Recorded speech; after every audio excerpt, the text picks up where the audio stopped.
Eden தோட்டத்தை பாதுகாக்க ஏன் மிகவும் வலிமையான தேவதூதர்களை கடவுள் நியமித்தார் என்பது தெரியுமா?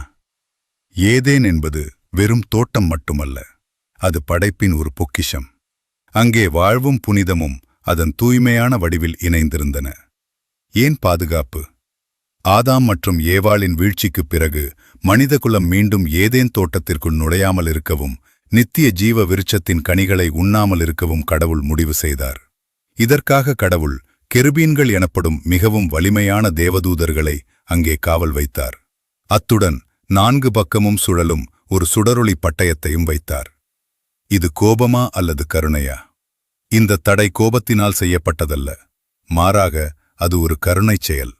மனிதர்கள் பாவ நிலையில் இருக்கும்போது அந்த நித்திய ஜீவ விருட்சத்தின் கனியை உண்டால் அவர்கள் என்றென்றும் பாவிகளாகவே வாழ்வார்கள்.